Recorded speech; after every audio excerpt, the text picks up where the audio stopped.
I'm the Chief Statistician and Head of Profession for Statistics at BIS. I just wanted to preface this afternoon's session with a little bit of thoughts around how we use data in BIS. If you're looking for any policy illuminations, you're not going to get them. The perspective really is from where I sit in BIS about how BIS uses data. And the first thing I'd say is that the appetite for data is absolutely huge. My team is a central resource providing analysis policy makers. We also have a number of people embedded out.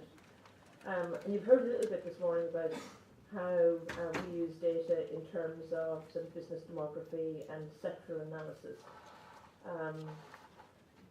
And while I sort of BIS covers a huge remit, including further and higher education, I really just want to address my comments to how we use business statistics within BIS.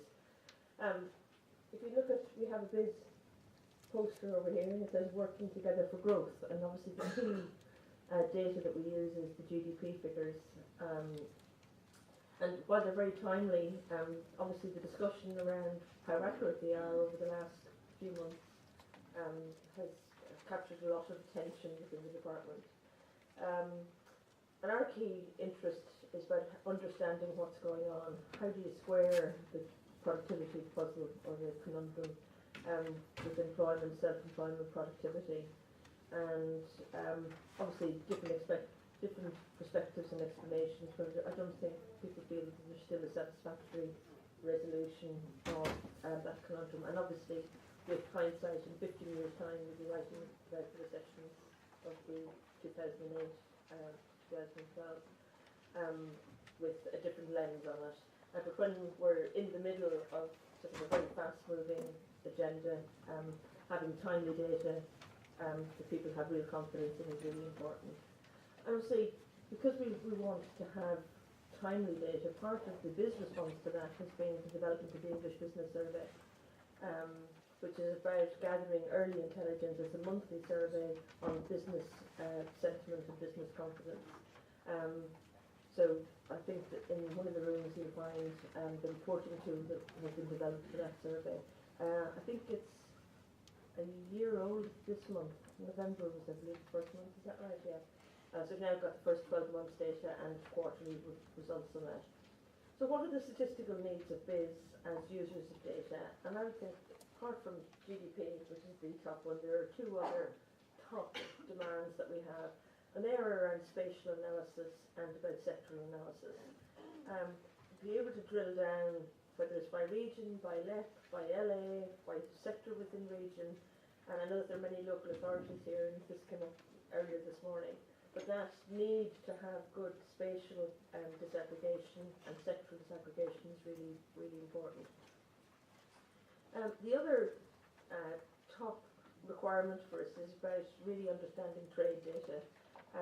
The UK TI have been set a new target of 1 trillion in trade by 2020, and obviously that's quite a big number, and 2020 is not that far off. So being able to monitor and measure that going forward is going to be really important. And while we've got really good sources of data on trade, particularly the goods data from HMRC, which is really timely and really detailed, yes, we have difficulty estimating how many businesses are exporting and what are the characteristics of those businesses. So we want to be able to analyse by characteristics. We need to be able to do more work on global value chains. So a huge, although we have a very rich data source, it all seems that it's not knitted together. The other key areas are around different cuts and different slices that we need to make. There's quite a lot of interest in mid-sized businesses and how they can contribute to the growth agenda, and also in terms of what role innovation plays. So I sort of started to put together my Christmas list about what would be on it in terms of statistics to support policy users in BIS. And the first one was really about understanding and getting a better take on what we want to trade off in terms of complexity versus and granularity. On the one hand, we want to be able to tell very high-level stories, but on the other hand, a lot of businesses are very complex, and where they get placed on the classification code doesn't always necessarily help us when we come to do regional or sectoral analysis. So you have the example this morning of, there's no oil refineries in Scotland. Well, you can see them. So the trade-offs are around having something that sort of masks a lot of the minutiae but gives us a high-level story, versus when we want to go in and do some things on specific sectors, such as low carbon or energy-intensive industries or subsectors of chemical industries, as examples. The other, and how that fits in with interdependencies, and also the fact that while the classification might be fine in one part of time, as things change, right.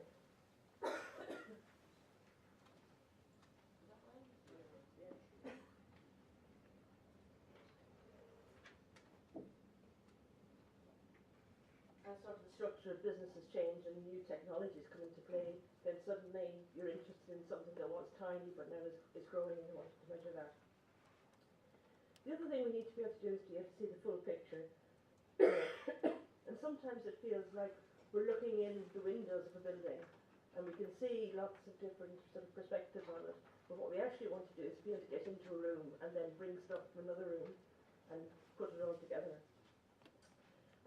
So what might that look like? It might look like the ability to link data from different sources, and to be able to get data as quickly as possible, so not just having things at quite a long timeline. So linking perhaps Companies House, the IDBR with HMRC data, or I'm sure you can all think of loads of other examples. The other thing that constantly crops up is about understanding more about the dynamics of companies, and in particular about large companies and how they behave. And part of that, I mean, we saw a little bit of that in the Nesta presentation this morning, where really you probably want to look at things through a longitudinal lens.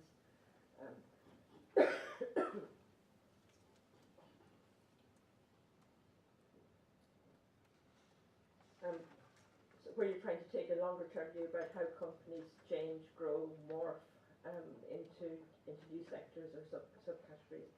So there are the things that were on my Christmas list. I'm going to sit down because obviously my voice is about to go west. We've got 3 presentations in this session. And the first one is by Sandra Batten, who's an economist in the Bank of England, formerly of Biz. So Sandra, if you'd like to come up and...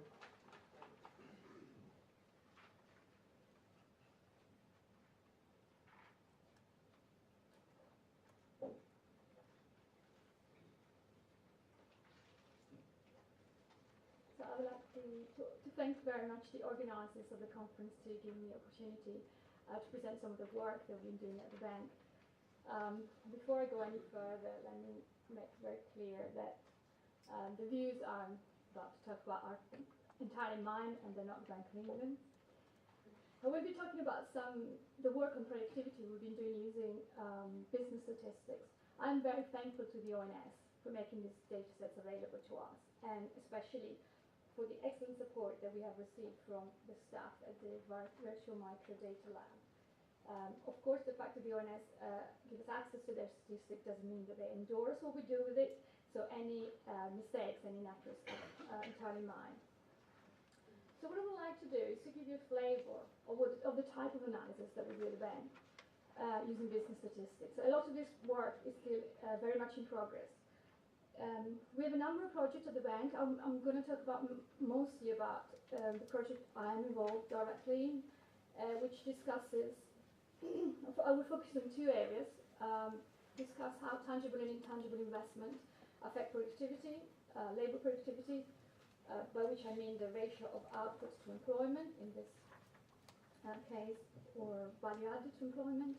I would also ask whether there is any evidence that financial barriers have been hampering innovation activity. So why is the bank interested in productivity? So monetary policy is based on an assessment of inflationary pressures, and the bank needs to be able to assess the balance between the economy's potential output, so so the capacity to supply goods and services, and the level of demand. To estimate potential output, you need to understand what's happening to productivity. So, following the financial crisis, the productivity of the UK companies has suffered an unprecedented hit. The chart gives you an idea of how dramatically the productivity is currently deviating from its long-run trend before the crisis.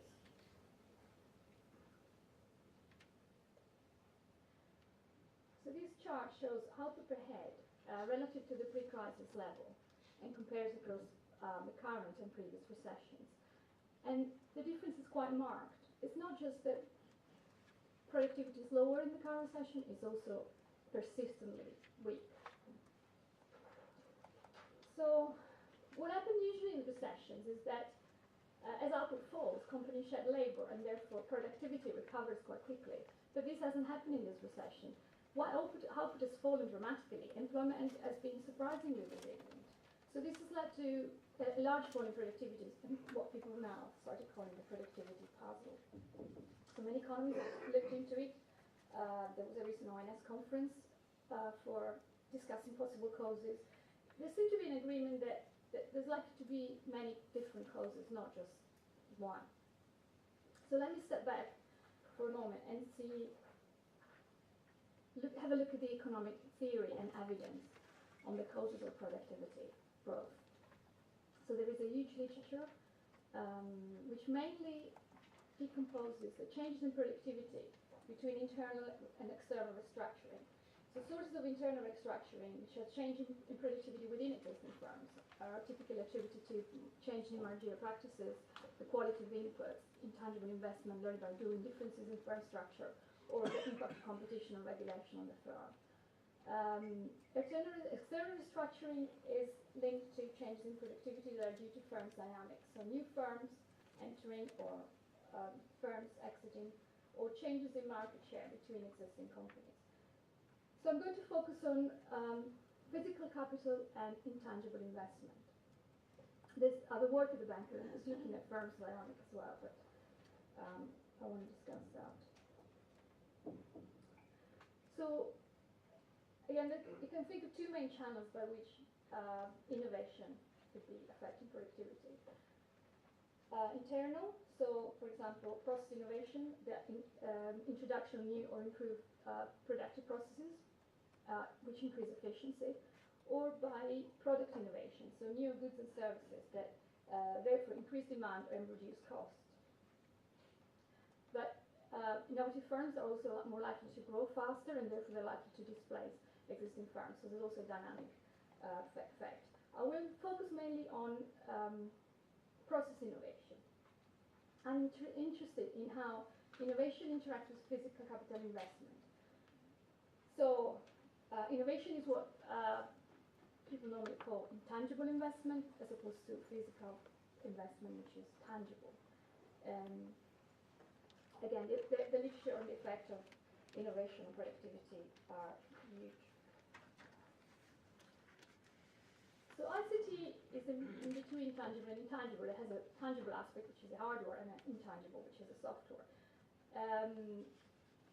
What is role in productivity? Again, it can increase it efficiently, directly, or through interacting with complementary skills, complementary inputs such as skills, organizational capital. It can also increase innovation. It acts as a general purpose technology, so it's technologies that pervades the economy, affects all productive processes, and is quite disruptive. And this is the channel I'm interested in, how ICT affects innovation. Again, there's quite an extensive literature on this. So, what about physical capital? Well, again, the important process is the important channel is process innovation. So to introduce a new process, you need to invest in physical capital. Economists tend to separate the growth in productivity into two parts, the growth in capital per head and the growth in technology. But as Gordon has been pointing out for quite a long time now, you can't clearly separate the two. I mean, economists try to control for the quality of capital, to correct for the effect of technological progress in capital, but I'm not sure we're doing a very good job at this. So Why is this a problem? If you think of a company that has a PC per worker and is trying to increase productivity, you can't just give every worker another PC. That's not going to lead you anywhere because they can only operate one at a time. What you want is a more efficient, faster PC, more advanced one. That is going to increase productivity. So if you don't have technological progress embedded in physical capital, you quickly run into what economists call diminishing returns. So why do I think this is important? Because it's how technology diffuses, and it's not just happening in a few manufacturing high-tech sectors. It happens throughout economies, also in the sectors that we consider low-tech. Think about retail. If you want to have innovation in retail, say in the checkout, you can install self-service checkout. You need a physical investment to have a process innovation. Think about a bank, cash machines. The process of accessing cash for customer changes. You need physical investment.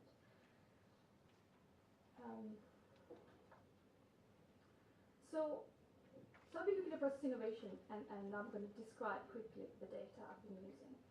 So the UK Innovation Survey is run currently every 2 years by the ONS on behalf of the Department for Business. It's the main source of information on business innovation in the UK. It's a repeated cross-section, but you can construct a small panel for the last 4 rounds of the survey. It covers 1994 to recently, but I have mostly been using the last 2 rounds of the survey, last 2 surveys. I've matched with the annual respondent database, which a business survey covers a lot of economic variables. I've been mainly using measures of value added and capital expenditure. It's a census of large businesses, so they're surveyed every year, whereas the small ones are rotated. And it starts in 1973 for manufacturing, and services are added later on in the 90s. So first, I'm going to show you some of the charts that I've plotted using information on current productivity for a company, matched with information about the company's innovation activity in the previous 3 years from the UK Innovation Survey. So these are distributions of productivity across companies. Here productivity is measured as value added per employee in logs, and I group the companies into 2 groups: those that have introduced product innovation in the past 3 years, and those that haven't. So the product innovators are the one in the blue line, the non-product innovation are the one in the red branch. So it's about 5,000 companies in the sample. About a third are innovators, and from the average of this distribution, you can see that innovators are about 26% more productive than non-innovators. And this is not just true for product innovation, but also for process innovation. Of course, these are gross effects, so they don't control for size, they don't control for sector. But if you do look at size, for example, SMEs, you don't get very dissimilar results, neither for product nor process innovation. So I hope I convinced you that innovation is important for productivity. Now I'm going to look at more specifically process innovation. What drives process innovation? So I've used, again, the UK Innovation Survey, which asks detailed questions about innovation activities, and the list of some of the things that you can find in the question are listed in the first column. So the survey asks whether you have had any, you carried out any R&D activity and how much you spend on it, whether you introduce any advanced machinery for the purpose of innovation, or ICT investment for the purpose of innovation, or whether you've made any changes to your structure. So the second column shows that all these factors are positively and significantly associated with the probability of introducing a process innovation. This is reassuring because that's exactly what the companies were trying to do with most of this investment. So in a sense, you can interpret this as a sort of rate of success. And the last column that gives marginal effects tells you that if you do R&D, you're 20% more likely to have introduced a process innovation. And if you Similarly, if you have invested in advanced machinery for innovation, your success rate again is about 20%. It's a little bit lower for ICT, it's only 4%. And the last number says that process innovation is associated with new organizational structure in about sort of 10%, 11% of the cases. So this exercise shows that both tangible and intangible investment are associated with process innovation. But both forms of investment have suffered greatly during the recession. So physical capital investment is now still 15% lower than it was before the recession. Intangible is less easy to measure, but what we have, say, R&D expenditure is still about 5% lower than it was in 2007. So what could have gone wrong, therefore? Well, one possible explanation is the lack of finance. So these charts are drawn from the small panel drawn from the innovation survey. So these are about 900 labels are there. There are about 900 companies that were present in all of the 4 different runs of the innovation survey. So the numbers are slightly mislabeled in the sense that the 2010 survey is the survey that covers the period up to 2010 and the previous 2 years, but it was actually in the field in 2011, and so on. So the other 3 were done at 2-year intervals. So there's 2 things that I wanted to notice in this chart. First is, so the question was, does any of these factors hinder your innovation activity? And so in the chart, I've put the companies that ticked low, medium, or high. I haven't included the ones that haven't ticked. So there's about 20% in the first 3 surveys. So from the period, say, 2002 to 2008, there's about 20% of companies that have some low or medium difficulty in funding. No one has high. No one of these companies has ever recorded high. That only happens in the last one. And also in the last one, there's many more companies that are experiencing overall difficulties in accessing finance. So you can think, okay, this is my example. I might not be representative, but the majority of these companies, over 2/3, are large companies. And we know the large companies are the ones that do R&D. They account for the majority of R&D. So although it's a small sample, we should be worried, I think, when we see this. So then I've taken the answers to the medium and high question in either of these questions, and I've built an indicator of financial barriers. And I tried to see whether that's correlated with the probability that a company performs R&D. And this is what I obtained. So financial barriers seem to be positively associated with R&D activity. So this is quite a standard result. It's not surprising. It's a case of reverse causality. So it's not that if you experience higher barrier, you do more R&D. Simply, if you do R&D, you experience higher barrier. Companies that don't do R&D don't need to apply for finance, and therefore they don't seem to be experiencing financial problems. What also indicates is that despite experiencing financial barriers, these companies innovate anyway. But notice I obtained these results using the survey that was in the field in 2009, so these only covered the periods before the recession. When I repeated this with a 2011 survey, I got a very different result. So here you do get a negative relation between experiencing financial barriers and your probability of engaging in R&D activities. The marginal effect is 32, so if you experience medium or high financial barriers, you're 30% less likely to engage in R&D. So there is evidence that financial barriers after the crisis are not just higher, but they actually might be binding this time. So just to conclude, I hope, so the productivity puzzle is likely to have a number of causes: investable, intangible, and intangible, and its effect on process innovation and therefore productivity could be one of these. some of this work has already contributed to inform the discussion, the policy discussion on the impact of the crisis on supply. A lot of this is still in progress, and I haven't shown anyone yet.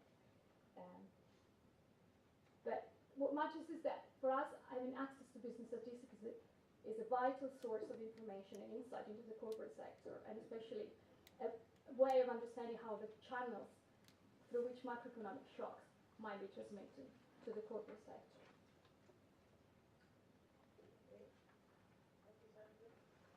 Any burning question for Sandra or here?